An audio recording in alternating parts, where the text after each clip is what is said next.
متوازن عقائد۔ اگرچہ ہمارے پاس بائبل کے مضبوط عقائد ہیں، پھر بھی ہمیں ان اقتدار کو مناسب اعتدال میں رکھنے کی کوشش کرنی چاہیے۔ میں مشل ہوں۔ خدا کے دو عظیم خادمین پالوس اور برناباس کی زندگی میں ہم اس بات کو دیکھ سکتے ہیں کہ خدا پرست رہنما اس اصول کی خلاف ورزی کر سکتے ہیں۔ مجھے یقین ہے کہ انہوں نے اس اصول کی خلاف ورزی کی ہے۔ اب ان دونوں کے پاس بائبل کے مضبوط عقائد تھے جس کے بارے میں کوئی سوال نہیں، لیکن میں سمجھتی ہوں کہ وہ ان بائبلی عقائد کو اعتدال سے پورا کرنے میں ناکام ہو گئے۔ تو آئیے دیکھتے ہیں کہ یہاں کیا ہوا۔ ہم اعمال کی کتاب باب 5 آیت 32 میں پڑھتے ہیں، کچھ وقت گزرنے کے بعد، یہ یروشلم کونسل کے اجلاس اور قرارداد کے کچھ دیر بعد کی بات ہے، وہ خط جو انجیل کو واضح کرنے کے لیے لکھا گیا کہ ہم کو ایمان کے وسیلہ سے فضل ہی سے نجات ملی ہے، اور وقت گزرتا گیا۔ ہمیں نہیں معلوم کہ کتنا وقت گزر گیا، لیکن حوالہ کہتا ہے چند روز بعد پالوس نے برناباس سے کہا کہ جن جن شہروں میں ہم نے خدا کا کلام سنایا تھا، آؤ پھر ان میں چل کر بھائیوں کو دیکھیں کہ کیسے ہیں۔ دوسرے لفظوں میں پالوس ان کلیسیاؤں میں واپس جانا چاہتا تھا جو پہلے مشنری سفر پر قائم ہوئے تھے، یعنی لسترا اور اکونیم، انطاکیہ اور پستیا کو، کیونکہ وہ واقعی ارشاد اعظم کے دوسرے حصہ کو پورا کرنے کے بارے میں فکر مند تھا کہ صرف شاگرد بنانا ہی کافی نہیں، بلکہ ان شاگردوں کی تعمیر اور ایمان میں انہیں قائم کرنے کے بارے میں بھی کام کرنا ہے۔ لیکن اس وقت ایک مسئلہ تھا، اور ہم اس کے بارے میں پڑھتے ہیں۔ برناباس کی اصلاح تھی کہ یوحنا کو، جو مرکز کہلاتا ہے، اپنے ساتھ لے چلیں، مگر پالوس نے یہ مناسب نہ جانا کہ جو شخص پمفیلیا میں کنارہ کر کے اس کام کے لیے ان کے ساتھ نہ گیا تھا، اس کو ہمراہ لے چلے۔ اور یہ ایک بہت سخت لفظ ہے، اس سے کنارہ کر گیا۔ سادہ زبان میں ہم کہہ سکتے ہیں کہ مرکز باہر کود گیا۔ اب یہ اس وقت ہوا جب وہ جہاز کے ذریعے قبرص سے نکلے اور کنارے پر آئے، اور وہ پہاڑیوں پر چڑھنے لگے، جو واقعی ایک بہت خطرناک سفر تھا۔ اس کے علاوہ وہاں رات ایسی تھی کہ کوئی بھی سردی سے جم جائے، اور دن اتنا گرم کہ آپ جل جائیں گے، اور وہ فاصلہ میرے خیال میں تقریباً 241 کلومیٹر ہے۔ یوحنا جو مرکز کہلاتا ہے، اس نے دیکھا کہ صورتحال کیا ہے، اور وہ شدید وہاں مقامی چھوٹے ہوٹلوں میں کچھ لوگوں سے معلومات اکٹھی کر رہا تھا، اور ان لوگوں کا جواب شاید یہ تھا کہ آپ وہاں جا رہے ہیں، آپ کون سا رستہ اختیار کر رہے ہیں، آپ ان پہاڑوں پر جا رہے ہیں، کیا آپ کو وہاں درپیش خطرات کا اندازہ ہے؟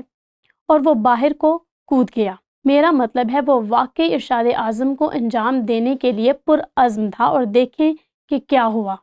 ان میں ایسی سخت تکرار ہوئی کہ ایک دوسرے سے جدا ہو گئے۔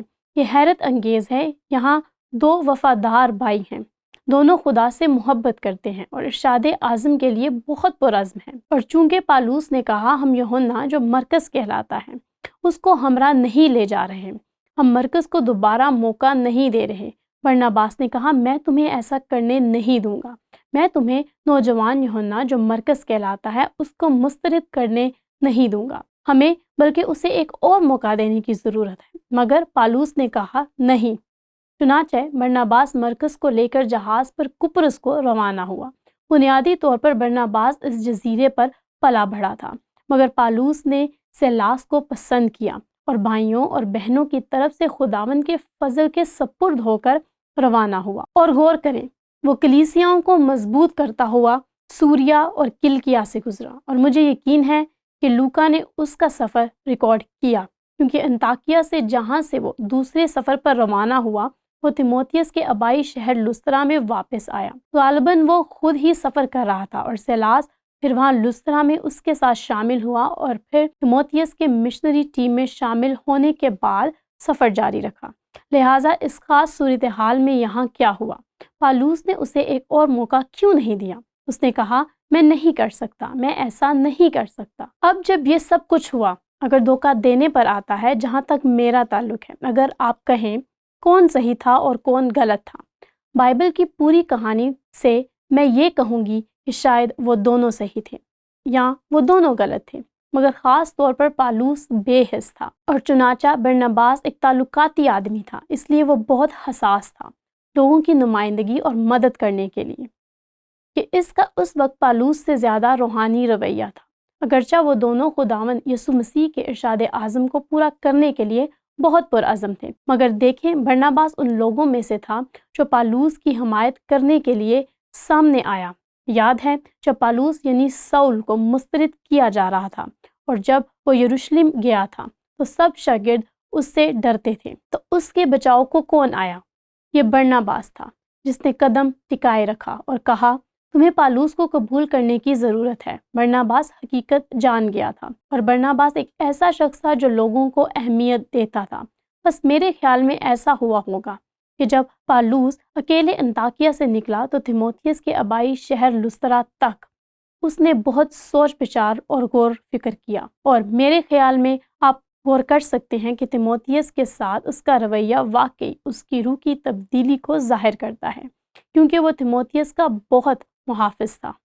وہ تیموتھیوس کے بارے میں بہت فکر مند تھا۔ جب تیموتھیوس خوف زدہ تھا تو وہ تیموتھیوس کے لیے باپ کی مانند بن گیا۔ میرے خیال میں پالوس بدل گیا ہے۔ اچھا، کیا یہ دلچسپ بات نہیں کہ خدا ہمیں صرف یہ بتانا چاہ رہا ہے کہ یہ عظیم خدا پرست لوگ کیسے تھے، اور اگرچہ وہ خدا کی مرضی کو پورا کرنے کے لیے پرعزم تھے، پھر بھی وہ ہماری طرح انسان ہیں، وہ غلطیاں کرتے ہیں، اور مجھے یقین ہے کہ ہم پالوس رسول کی ذات میں یہ دیکھتے ہیں۔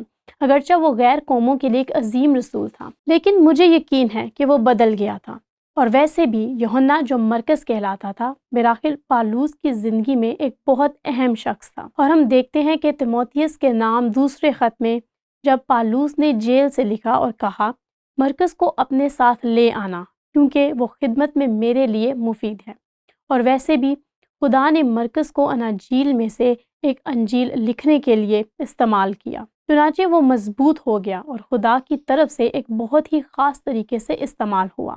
لہٰذا میں یہاں اس صورتحال میں ایک بڑی تصویر پر نظر ڈالنا چاہتی ہوں۔ اگرچہ ان لوگوں نے انسان ہوتے ہوئے کچھ قابل اعتراض فیصلے کیے تھے، مگر خدا نے اپنی حاکمیت میں پالوس اور برناباس کی اس علیحدگی کو انجیل پھیلانے کے لیے استعمال کیا۔ میرے خیال میں یہ رومیو 8:28 ہے، اور ہم کو معلوم ہے کہ سب چیزیں مل کر خدا سے محبت رکھنے والوں کے لیے بھلائی پیدا کرتی ہیں۔ مزید یہ کہ ایک تجربہ جو کہ یقیناً بہت ہی تکلیف دہ تھا، پالوس ارشاد اعظم کو پورا کرنے کے لیے اپنی گرم جوشی میں زیادہ حساس ہو گیا، جیسا کہ تیموتھیوس کے ساتھ اس کے تعلقات میں دیکھا گیا ہے، جس کی میں نے صرف اس نوجوان کے لیے پالوس کی حساسیت کے حوالے سے بات کی ہے۔ میرے خیال میں یہ ایک ایسا تجربہ تھا جس میں پالوس نے سکھایا، اور ہم یہاں بہت اچھا سبق سیکھ سکتے ہیں۔